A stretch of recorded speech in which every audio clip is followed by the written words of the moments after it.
Good morning. Here I am with Enzo from HomyHub, as it says here below. Enzo and I are going to talk about the Connected Mobility Hub investor event today. Enzo was one of the participants of the 2019 investor event. The Connected Mobility Hub is an association of smart mobility startups from across predominantly Southern Europe, but from around Europe. There are about 150 of them at the moment. And every year we do an investor event. We do four things generally. We help with open innovation pilots. We help with networking between the startups and generally within the ecosystem. We help with communication and visibility, whether that be assisting events to bring startups, which we do, for example, with EFEMA in Madrid. We've done it in Malaga. We've done it with Smart Mobility in Barcelona. We've done juries in the European EU's prize for startup prize for mobility, H2020 evaluations, etc. So we help generally with visibility for the startups. And the fourth thing is we do this. We have this investor community, and we do this investor event once a year. So the event this year is happening surprisingly online. And we're doing pitching sessions on the 8th, the 15th, the 21st, and the 28th of July. We have 5 sub-verticals, so basically we're doing one per sub-vertical. We're putting 2 together so that we can fit it within 4 weeks.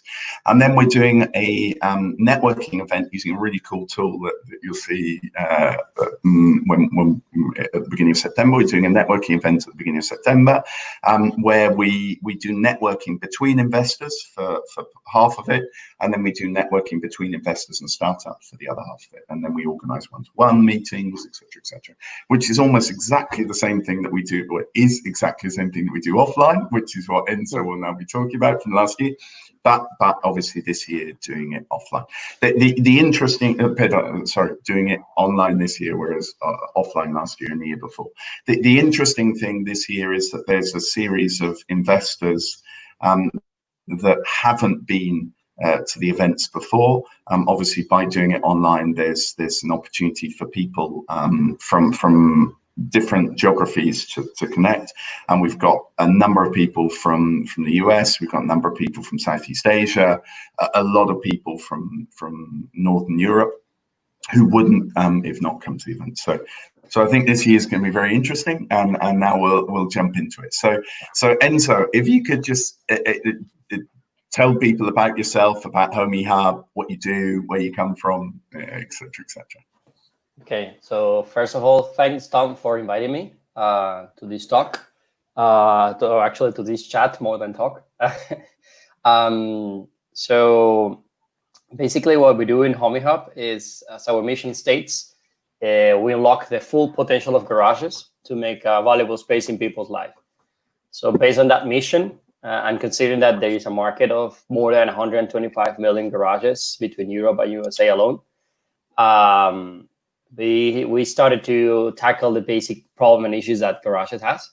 So basically, every time and it's coming from a personal story from the founders. Like every time you were out of home and someone else needed to get access to our garage, there was no way to get access remotely in this case, at least straight away, right? So from anywhere you are.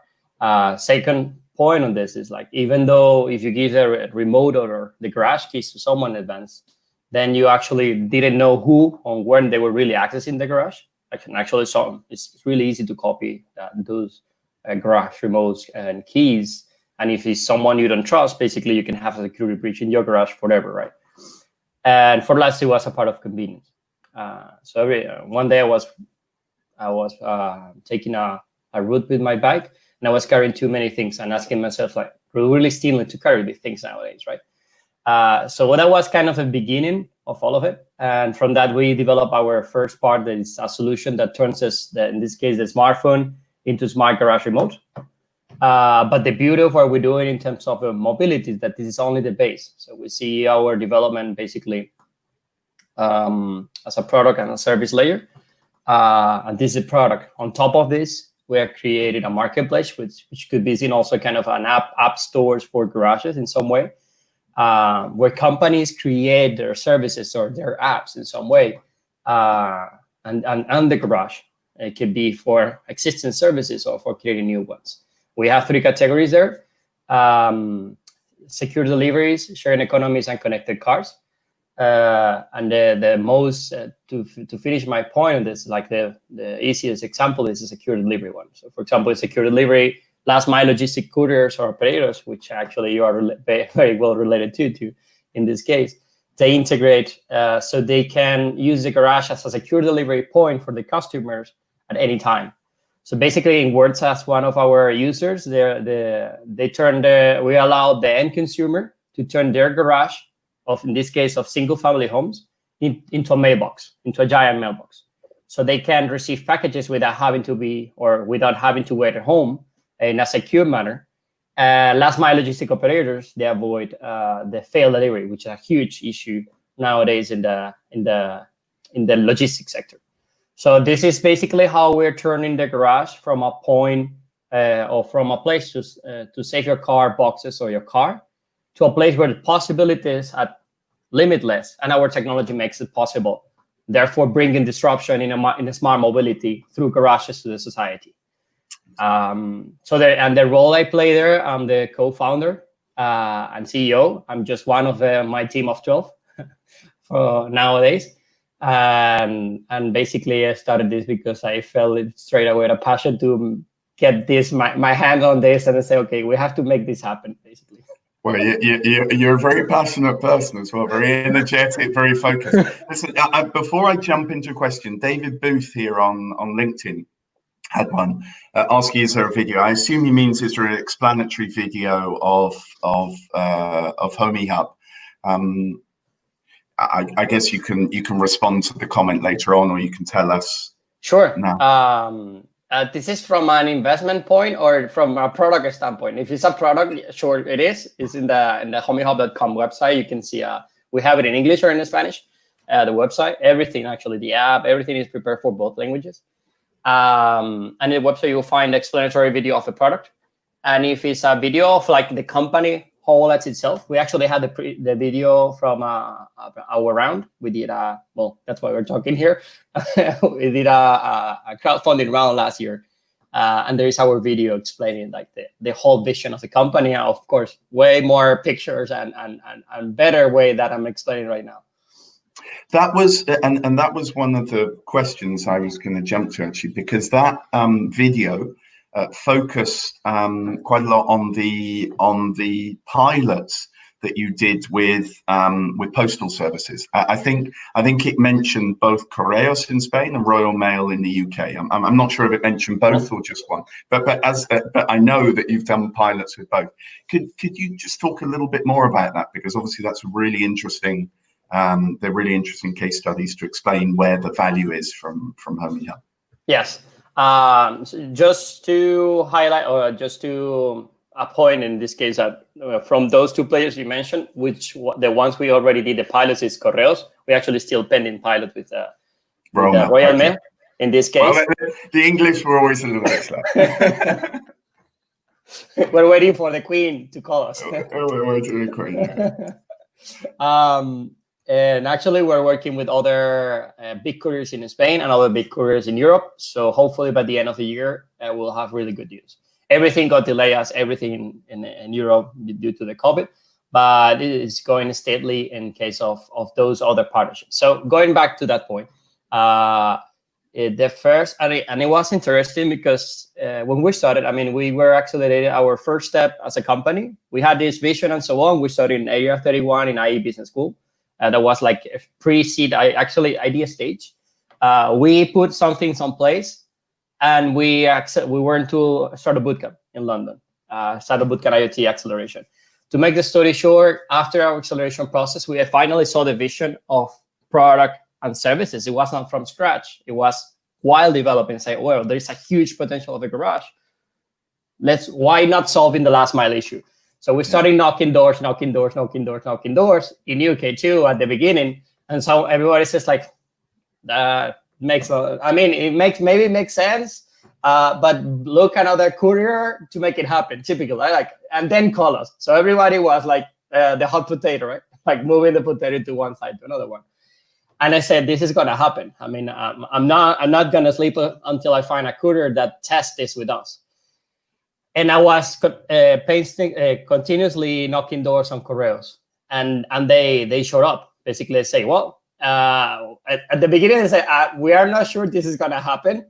This is gonna work. Basically, we don't believe it. Actually, Spain is a complicated market. There is a trust fact in Latin culture that is not the same like is in Northern or USA. So we're not sure if this is gonna work here, but let's try it, right? So we tried and it worked. They were amazed by the result of a pilot. It was 3 times the minimum goals they set for the pilots to take it as a successful pilot. Yeah. And then they straight away decided and say, okay, let's launch it into the market.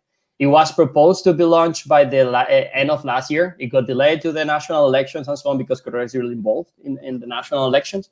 And it was proposed for the COVID time, and now COVID postponed again for this third quarter of the year. But it's going to be soon on the commercial scale, starting from Madrid as initial phase, like for between 6 months and 12 months, and then it's scale into the rest of Spain as a service. Okay, I mean, I guess it's quite interesting because Spain's perhaps at first glance not the best market for this because there aren't that many single family homes. But on the other hand, it resolves a problem in the kind of places, and this is globally, resolves a problem that isn't being resolved at the moment by solutions like smart boxes, et cetera, that have to be, because of the way they work, have to be in places with a high density of population. And you're doing it in areas, I mean, that are in effect, they're the suburbs, right? That you're doing this. So it makes a lot of sense. And I guess also places where the delivery times, when you have failed deliveries, which sometimes, at 3, most courier companies stop delivering. After the 3rd failed delivery, they stop delivering, but they go up to 3.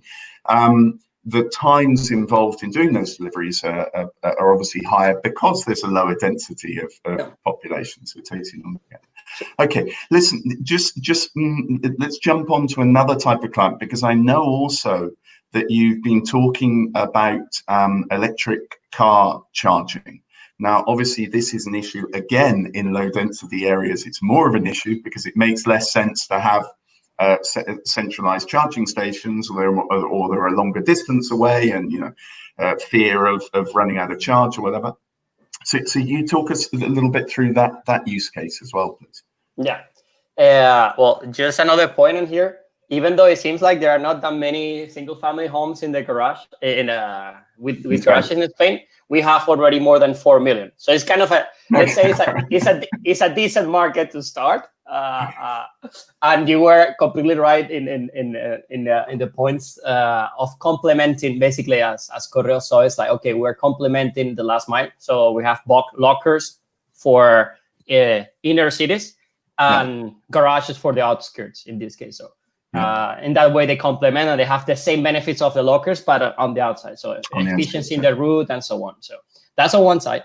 Going on the electric charging, or what it's called. I mean, that comes, again, it's not an isolated, it's not like a white label thing we do for every of these companies. To better understand, it's the same product. So basically, you buy if you live in a single family home, you buy your starter kit, right? Which is this is it's a DIY product in the case of single family homes. Or if it's in a community, it's by budget, blah blah, and our installers go and fix it and install it for you in the community buildings, right?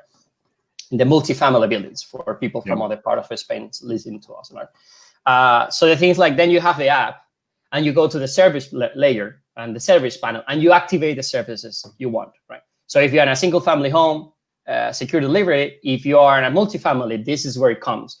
Sharing economy services. In these sharing economy services, one of the ones we're developing right now is block sharing, what it's called usually in the sector. So basically the ability to allow you to share your electric vehicle charger with someone else when you're not using it. I mean, again, we don't create a service. Again, the same way we don't deliver, it's Correos who delivers, and we allow Correos to use their garage to in a secure way to deliver your box. In this case, we just partnered 2 months ago, or 1 month ago, more or less, with the two biggest utility companies in Spain, which is Naturgy and Iberdrola, separately, right? So both of them are trying to democratize the charging ecosystem by allowing the people who has a garage charger in their garage to share it with someone else, and we are the link between them. So what it means there, if you have a charger and you go into most of this is being created right now by this utility. So you go in their app of sharing the EV sharing charger. When that's third party rents, that parking space with the charging included doesn't have to meet with you to give the access and so on. It happens thanks to HomyHub. So that third party comes to your building. And the app has a button that says open the garage, and that is calling to our API, right? Because you as a user pre-authorize and say, hey, HomyHub, I'm syncing this service with you that you are controlling my garage. So please allow this service to get access to my garage when they need it in a secure manner, and let me know everything that happens with that access, right? So this is basically how, again, we are complying with our mission of unlocking that full potential of a garage by making a valuable space in people's lives. In this case, by allowing plug sharing to happen, and therefore bringing this benefit to society, which is pushing electric vehicles due to making available more chargers. So therefore, the charging is not an issue for you, or to buy or to use electric vehicle in this case. Yeah, and just I'm just trying to think it through as an end user, both as an end user that has a garage, or as an end user that's using it. By doing it with the utilities, it just makes it incredibly simple. Naturgy, instead of maybe charges you 10 cents a minute to the end user that's charging, right?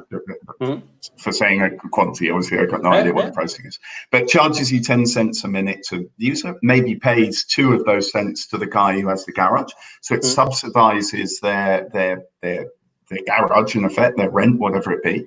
And the end user has access to 4 million charging points, which immediately changes the whole ecosystem in terms of electric charging. And then even to the point that for Naturgy, it would make sense for them to install the charging facilities for free, and maybe instead of paying them 2 cents to the person that has the garage, they pay them 1 cent. But now they've installed, they're charging all these users for doing the charging in the first place. So it supports their entire model. I mean, it's a game changer in effect, instantly, because then if there's more electric vehicles, obviously that changes the electric market generally because of the use of batteries, as storage of energy, etc. I mean, it changes everything almost instantly. Okay, that's really cool. I didn't know that it was only a month ago, but we've come up with the point at the right time. So look, listen. Next one, just one.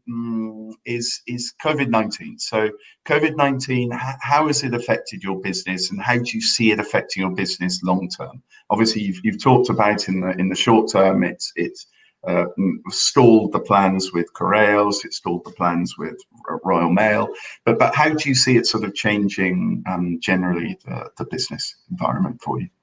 Yeah, so we had, again, I will go back 1 point. In the case of sharing economies, this expands the possibilities in terms of garages, because as these companies are targeting the service, they are more focused on multifamily buildings. So if we sum up the multifamily buildings in Spain, there are more than 5 million with automatic garages. So this is our numbers can go even better. So we have 4 million of single family. Exactly. So we have total more than 9 million automated ones. You have more garages in Spain, but this is for sure the ones that are automated, which is where we plug in, basically. Yeah. So being that, I'm being poking on this, because sometimes when mostly this is coming more from the investor standpoint that are out of our scope. Sometimes they see the garage market as a kind of a very, very, very niche. So when you start seeing the numbers, and actually UK has more or less the same numbers. People in UK, they also think like, oh, garages, okay, yeah, there are like 2 or 5 of them here. So no, there are 9 million also in UK. And if you start counting Europe, there are like more like 60 million or so automated ones. So okay, I will shut up on this. I'll move on the next topic, COVID in this case. So we are not, I mean, they were very, I will say the majority of the companies were affected at this. Of course, there was a sector, and I'm glad that a sector got benefit of the COVID in terms of business, because money needs to flow. So the money needs to go somewhere. So at the end goes somewhere else, right? In our case, in terms of the B2C sales, mostly, it was shocked. So it was almost like Pedro Sanchez coming on the screen and say, state of alarm is declared, and suddenly like no sales. It was like a direct cut on sales during state of alarm. The state of alarm was almost over, and boom, it ramped up again, right? Yeah. And we're in that process of ramping up again and catching up with the B2C sales. In terms of B2C, we sell directly through HomyHub.com, and right now, since I think like a month ago too, through Amazon, Amazon.s by now, and we're thinking on expanding to the rest of Europe through Amazon too. And it's going really well. In this case, actually, we got even part of Amazon Launchpad, which is a category especially for startups that are selected by them and so on. So this is on this part. But it was talking about how COVID it is. Like it was amazing how, like it was saying like no buy during COVID. COVID is ending by. So it was amazing the effect of at least. It just paused everything. Yeah. Exactly. It was like exactly like pressing pause and play, literally. So we hope that to continue, because again we know all the possible effects of the economic crisis will come, not now, but they will come harder and harder. That's why we are. That's why also, for example, in our case, we decided to go really fast on Amazon, because Amazon allows us to test all the markets like Germany and UK really fast in terms of B2C, because you just have to open another store there, which is easier than tackling the market by yourself. And in terms of the pilots and product and services layer, as we see a new generation services, we call it. There are 2 ways. There are 2 things. When the delivery part, we have seen, because again, all the couriers are pushing us, a higher demand for these contactless services, deliveries, right? And actually, it was interesting because before the pilot, we had a Google alert set for our keyword secure delivery. It was very rare that someone types or includes that word in the internet. Yeah. During the COVID and so on, secure delivery was all over, and the couriers were actually looking for that. So we had all the couriers now are contacting us to allow this service to happen, to avoid, because when you think on the service of the secure delivery, everything happens unattended. So you don't have to take attention to the carrier. And this is good when you're out of home. But when you're out of home means that you don't even have to get in contact with the guy. Everything happens automatically. The guy opens the garage, places a package, closes the garage, and it goes away. Which comes in terms of pandemic due to these social distances that we have to take, right? So what we see on that side is very likely from what we're seeing, we'll get a push on that side. The tapes of the secure delivery will come even to reality even faster. More than to reality, to mainstream is what I mean. In this case, actually, will be the better word. In the case of electric sharing economy and so on, it got a freeze during the state of alarm because no one was moving their cars, basically. But in any case, the same happened to these companies, that when the economy reopened again, they saw an increase on demand on the chargers again. So basically, coming back to reality in this case, because we were discussing with this, but what they think of is that also people realizes how polluted we were doing, and we have a long way to fix. Yeah. And maybe, and this is totally a hypothesis, maybe this will mean that electric vehicles will get even stronger push to say, okay, we saw what happens when we stop polluting the world. Maybe you need to go finally to hybrid or electric vehicle to make that happen faster, right? So we hope this to happen, and this is a mindset change, right? That the society is pushing, and very likely also the energy. Therefore, the block sharing will be even more important to make this happen, right? So these are the two things. And also, I forgot to mention one of them. What we saw an increase also due to COVID. Our product allows you to not only to open from anywhere, but to share access through virtual remotes, what we call e-keys, virtual remotes, whatever you want to call it, in other kind of products. And after the state of alarm, and after the state of alarm, the quantity of virtual remotes shared by garages has been increased from the previous and after of COVID. So this means that, again, people is being aware of digital access is more important. It's important now more than ever, because you avoid sharing the things like. So what I mean by this is like, as people straight away go converted finally to avoiding virtual calls like this, what we have, into finally seeing as usual. And it's like, forget about moving from one side to another one to meet each other. Let's do it digitally, and that's it. It's the same. It's almost the same thing. It's not the same thing, but it's almost the same thing. We think what we're seeing is also a change of mindset in terms of access too. So people already were aware of the digital access, but now it's like, okay, I have it in my hand. Why I'm not sharing this with someone else instead of giving a remote and so on? So we hope these trends to continue in the process, because this will also our business is not depending on these trends to make it happen, because there's a market already there, but for sure it will catalyze the growth of companies like ours, not only ours. There are many other solutions that will benefit from this digital mindset from now on. To be honest with you, as you were talking, I was just trying to think of some trends that would change things, and I actually put two more down than you put. Sustainable transport. I think it's not just going to be from the end user's point of view. That is true that we've, I uploaded a post in LinkedIn where you saw the difference in New Delhi between before lockdown and post lockdown. And before lockdown, you couldn't even see what was happening in the, there was so much smog. Yeah. And then during the lockdown, there were blue skies. It was really scary actually to see it. So I don't think it's just going to be from a user point of view. I think there's going to be support from governments in terms of sustainable transport. I mean, I think we've already seen that in France. Germany, I think, has already said the same thing. The UK said something about £5 billion. I'm not sure exactly what payments, but it's all focused on sustainable transport. I think there's also going to be more private transport. People are worried about public transport, and if there's more private transport and it's more sustainable, that probably means more electric vehicles, which means more need for charging facilities.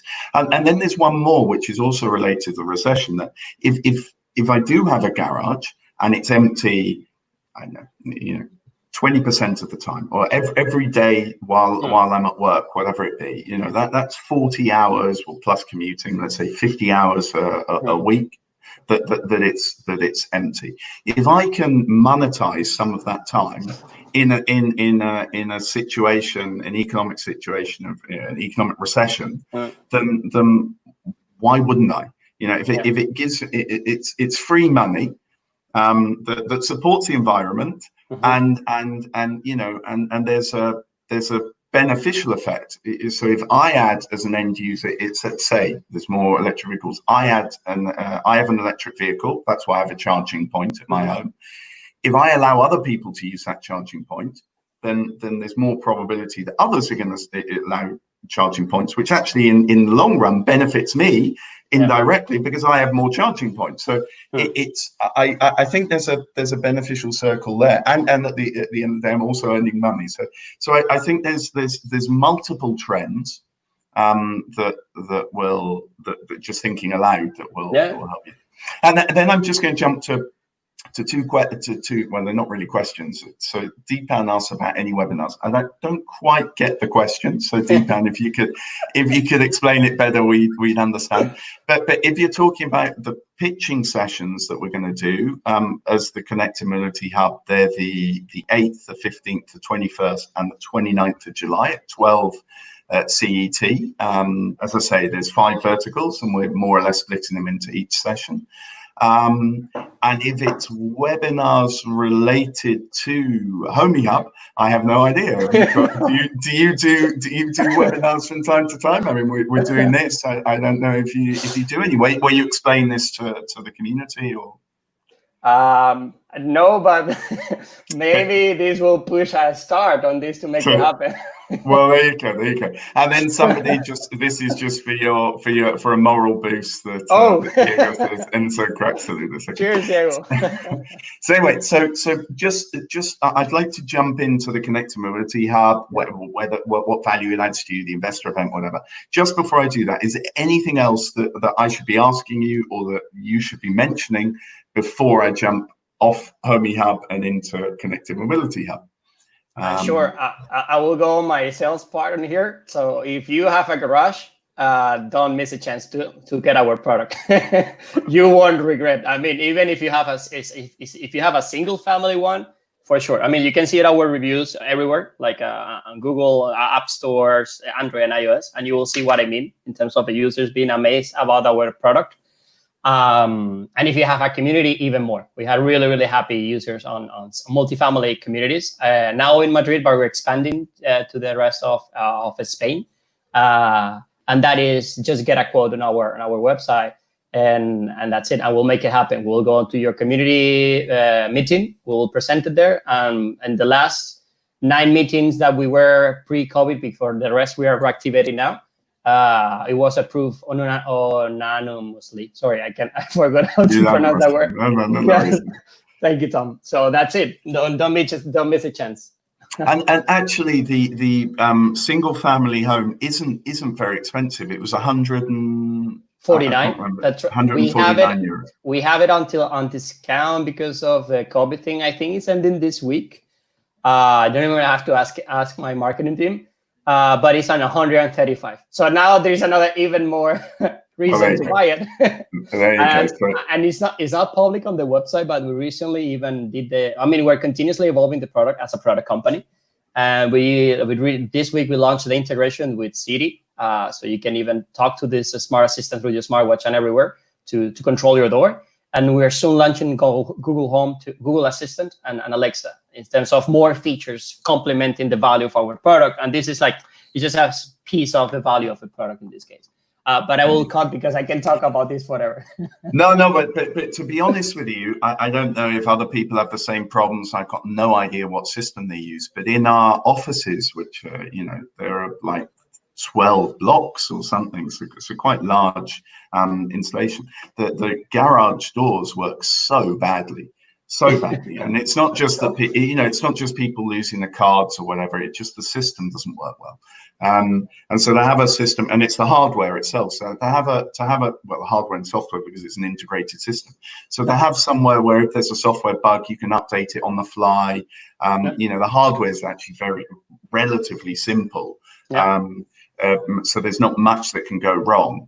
I just think there's often that we're sitting in a queue behind 3 cars because somebody's waiting for somebody to come and manually open the gate, right? So, but I'm sure we're not that. I'm sure I'm not the only person that's had that. So anyway, so we'll jump into the Connected Mobility Hub. So the first question I have for you is, why did you join in the first place? So we're a network of 150 now smart mobility startups, and you now understand it from inside. You know what value it gives and whatever. But what initially made you join? So there was, basically, I don't know now actually, because I haven't researched. I'm very related with the smart mobility sector, but I haven't actively researched too. But at least when I joined, there was like almost like a year ago, more or less, a bit more, a bit more, a bit less. There were very, very, very few organizations, or let's call it whatever, communities, focused on smart mobility. There was a lot of noise on smart mobility, but very few people gathering smart mobility people to push synergies, investment, and everything, basically to push smart mobility to make it happen, right? I think it has been a strong push since last year, at least also, as you were saying before, even in the public sector. So now there are calls for public funding and so on but it has been almost like a year or so, not that much. Before there were very few niches on this, like smart mobility. So that was the first reason why, because I was looking to be part of our community that is actually focused on this, because again, as being part of a specialized community is more rich, the conversations you can have, the contacts and everything, right? So this is obvious. I'm not gonna extend on here, but basically getting the benefits of being of a community that is specialized on this sector, right? Yeah. So that's on one side. And sorry, Tom, you wanted to ask? No, carry on. I was going to jump to the next question, but if you're still answering, carry on answering. So again, this was, and even more in Spain. I mean, I remember that when I was researching, I know there are, of course, in UK, which is always pioneering in Europe in terms of startups. And of course, in Germany, because smart mobility car manufacturers, like, okay, there is no chance they are not focused in this. Yeah. But in Spain, if you were not the only ones, you were about to be the only ones last year, or at least 1-2 years ago. So the one of the reasons I joined to get the full of that, and of course, including also the connections with investors. Again, when I mentor also I'm a guest lecturer in the IE Business School and other universities too for entrepreneur subject. And many people say, "Oh, where should I look for investors?" I say, look, investors are looking at you. So what I mean by this is, investment is a marriage. So you kind of look for girls that are not interested in you. In this case, girls or boy, whatever is your preference. And therefore, that was another reason. Say, when we need investment, this is a place where those people are looking for companies like ours in this case. So that was also the reason why we joined. Yeah, but I did a talk with Boyd from HomyHub at the beginning of this week on exactly the same topic, and he said something, a very similar answer actually. He said that being in a community of people that are focused on the same problem, for him added huge value, and not just value in terms of support, because on the WhatsApp group we have, whatever, there's a lot of information that gets distributed, which I think is useful to those that are in the group, but also in terms of commercially, he's doing deals with people within the association that otherwise maybe, if he proactively searched them out, maybe it would have happened, but it just happened naturally because both of them knew that they existed. So just that explains why you joined in the first place. But what value does it add to you? I mean, now, given what we're the stage you're at, whatever, what value does it add to you now? Why would you suggest, now that you're inside, why would you suggest that other startups should think of, or even investors think of, joining the community? Why? So in this case, I will go back in one specific point on this is synergies. So no matter the type of synergies you're looking at, I mean, from a personal standpoint, and one of my team, we're 12 right now. So everyone is good at something, right? Or is the best at something, most of it. I'm good at networking. And I really believe that is in the life, most of the things it's not about who you are, it's about who you know. And in a good manner. Because most of the things won't come most of the time directly from you. It will come from people you know. And that people will allow you to get whatever you need, or to go whatever you want in this case. And again, it will come directly and indirectly. And most of the things actually usually come indirectly to someone that calls and say, "Hey, I know you were doing this, and know about why we don't do that together." Or by any chance, they bring you a client. Yeah. So these chances are even higher when you are in a specialized network in this case. So it allows you to expand the network of other related companies. We have some projects now going, most of them confidential. So that's where we cannot talk like publicly, with part of the other startups that are in in the Connected Mobility Hub. And it come due to the relationship we had there, for example, in this case. So that's on one side. And the same goes for investors, I will say. I mean, most of the startups do not say, oh, if I cannot, but in the Connected Mobility Hub, they are very, how I say that in English, very polished, to say so. In this case, startups are doing amazing things in terms of smart mobility, not only with the scope of Spain, but most of us, we're already global scope in this case. I mean, our aim is not conquer the Spanish market. Our aim is to start conquering the European market to then go to the rest of the world. So in this case, for sure, it's a place to be looking at interesting things to happen, because most of all the companies I know, they're doing really amazing things in terms of smart mobility. So those are the two. I mean, if we go to one keyword in terms of SEO, is synergies. Is a great place to make synergies in smart mobility. Yeah, no, I agree. I mean, one of our objectives for the medium long term is also to try to improve those synergies across borders. So this year, for example, the investor event is the most international one that we've had. I mean, we've been growing, you know, obviously a lot of it started in Spain, most of the teams in Madrid. So you know, Spain was obviously the initial focal point. Now there are the newer startups that are joining tend to be from other countries.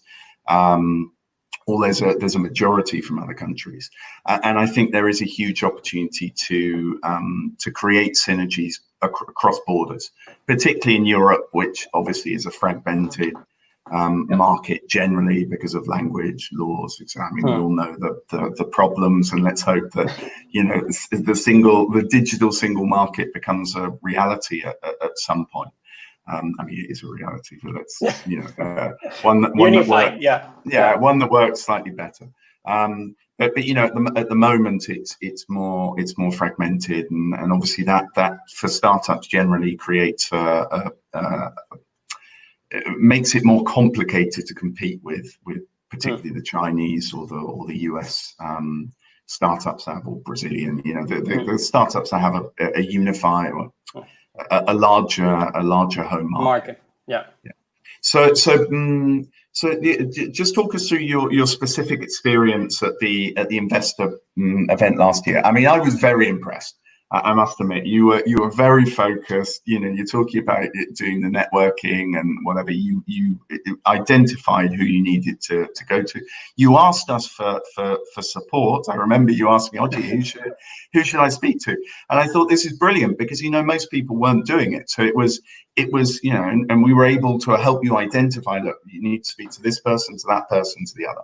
But you know, and then I remember, you know, it's the end of the event, and you were sitting there really peaceful, and you went, "Oh no, I've done what I need to do now." And you were completely right. You've done exactly what you needed to do.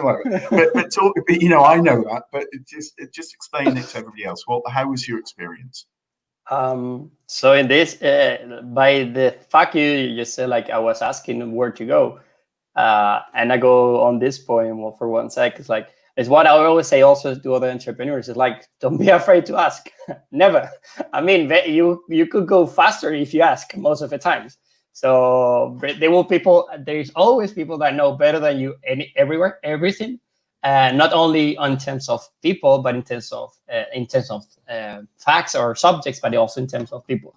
That's actually how every time that, not only in the event, but every time I met an investor in our roadshow, to set so the often of raising the round, when investors said no or yes, even when they say yes or no, I always ask, like, okay, who do you think could be interested in us? And that leads to the next warm introduction in this case. Maybe not me, but I think Tom could be interested. Okay, oh sure, please introduce me to him, because you know him, I don't know him. So it will be a great introduction to make it happen, right?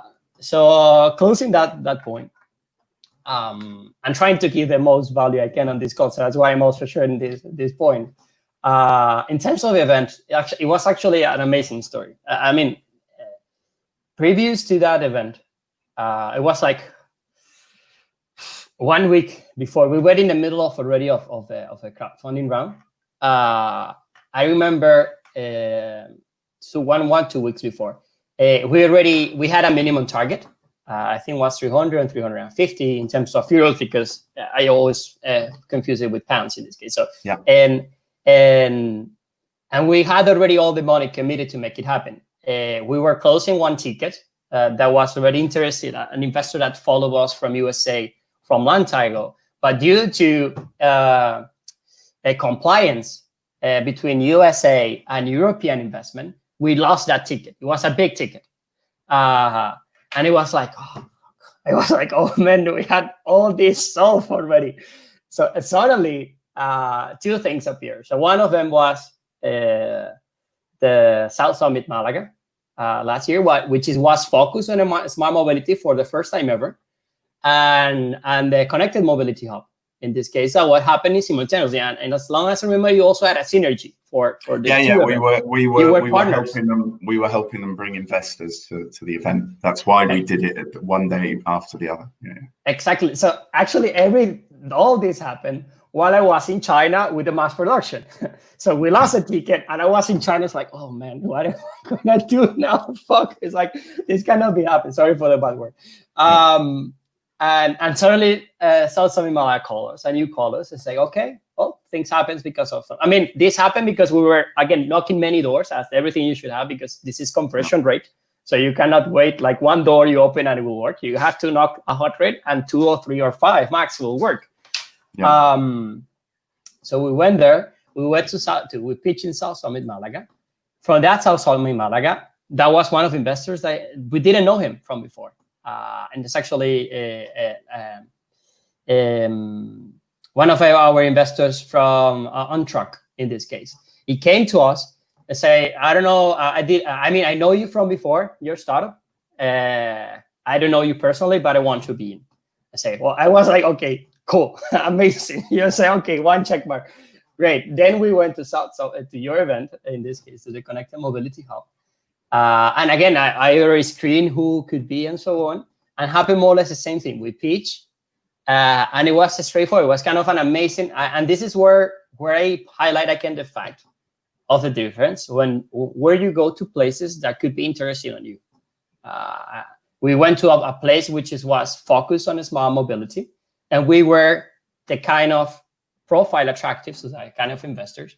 So to close the story on this, from these 2 events, mostly from Connected Mobility Hub in terms of tickets, we not only saved the ticket that just lost 2 weeks ago, but we even increased. We came out out of these 2 days saving the round by the art of magic.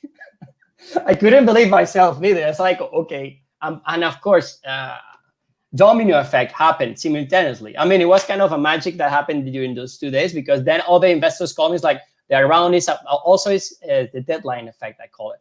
The round was about to close, so all the other investors that were somewhere interested in at some point called us like, don't leave us out. Basically, we're going to be part of it. So due to this, we saved our round, and we not only close it, but we close it oversubscribed. So we went oversubscribed by like 160% or so.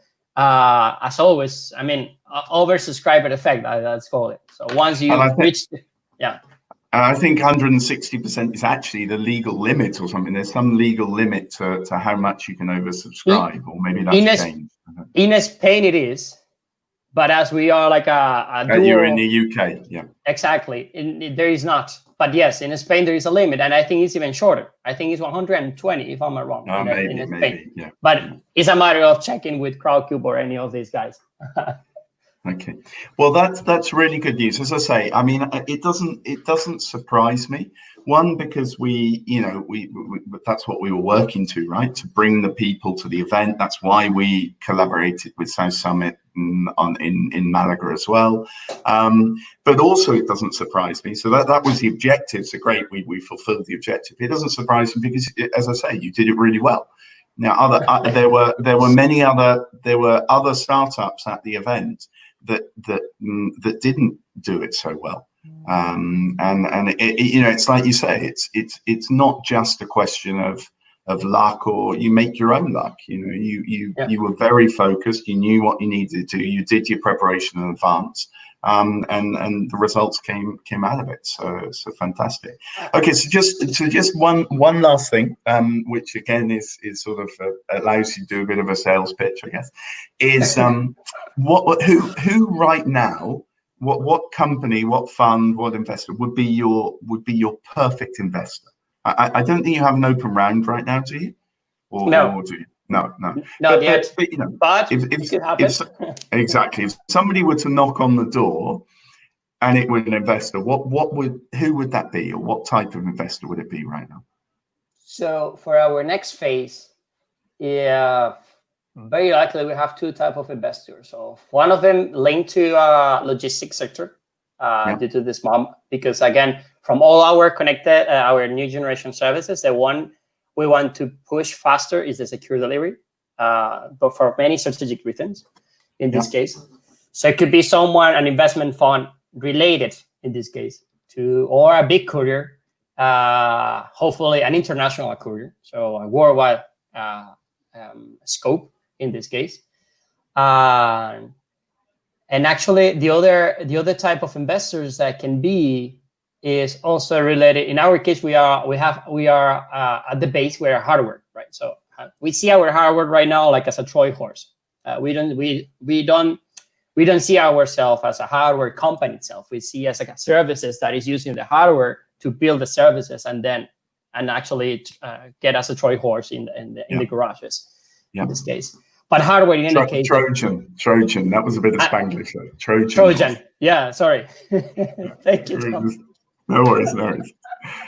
I understand the Spanglish. Anyway, sorry. Good that we're talking, that this conversation happening with you.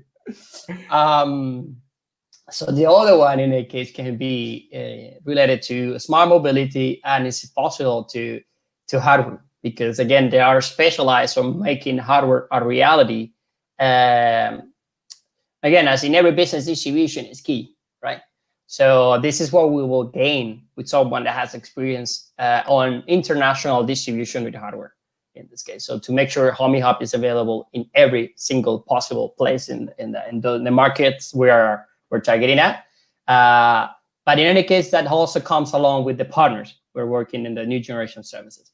So that's, I will say, that the two type of investors we will very likely looking at in the future. But it will be, my main element is investors that that believe in our mission. Could be even not the perfect strategic fit in terms of who the investor is involved, but for us, what is even more important is that they truly believe in our mission. Because on that, we are sure that in the same way that we are pushing day-to-day focus on our mission, they will allow us and they will push with us to push our mission without having to have a deviation of focus on what we're doing. But that's the mainstream. So if any investor on this call is hearing to us and is got in love with the mission of unlocking the full potential of garages, that's already a great check mark on us for the people we want to be part of our company in the future when we want to raise a round. In this case, or I guess generally anybody focused on sort of smart home and as well, because exactly that's a link in this case from a hardware standpoint. Can be smart home or even garages in this case, but garages is a very industrial sector. It's very rare that there are. There are a few companies of garages that have a fund in this case, but again, yes, it will be hardware, smart home related products. But for us, it's again in the priority chances is even more important smart mobility, because again we don't see ourselves as a hardware company, but it will be an amazing mix. If it's smart mobility with a smart home, then we're done. Basically, we had our perfect our perfect profile on site. And I'm just sort of thinking aloud, and it's possibly a completely stupid idea, so it's not something I should be doing publicly, but more in a private brainstorming. But I'm just wondering, with all, obviously COVID-19 has really hit hard local businesses, physical retail. And as a result, there are, in every city around the world, there are loads of shops, bars, closing, now don't open. All of them have got sort of, most of them have got sort of shutters, metal shutters, etc., etc. And there's also a huge opportunity for localized logistical hubs in inner cities. And I'm just wondering. I mean, I've got a participated startup called Dropia that do sort of virtual warehousing. They call it flexible warehousing, but basically they use specific warehouses. They put a SaaS on top, and people can hire, rent out warehousing space on the fly, as it were, as flexible as they like. And I'm just wondering if that kind of opportunity in terms of logistical hubs doesn't fit really well with what you're doing. I mean, I know you've been focused on garages, but I'm just wondering if that doesn't exist for, if somebody's got a locale in Spain, a retail shop that's closed, they've got a metal shutter.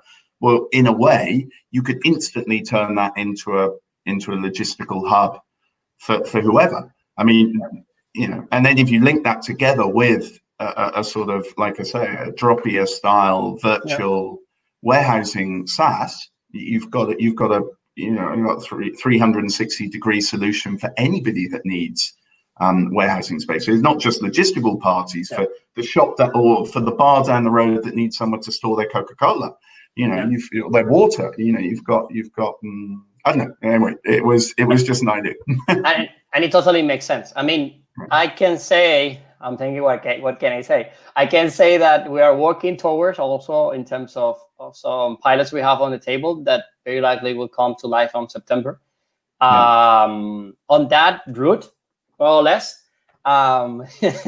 Sorry for not saying too many things. Anyway, no worries, man. As I say, I mean, I just share ideas, but obviously for you, there's a commercial aspect.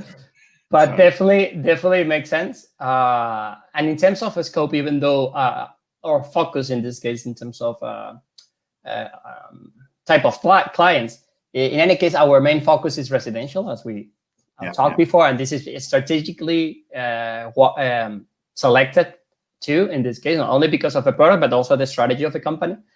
But in any case, we also have companies, businesses using us in the product layer. We have logistics hubs using our solution. The main providers of Uber and Cabify in Madrid, for example, that they have these fleets of cars with chauffeurs for these platforms. They use our solution because they have like 200 drivers in a warehouse. It's a mess of remotes and access control issues. So they use our solution. And we also have some stores using it. So we have, for example, part of the tea shops.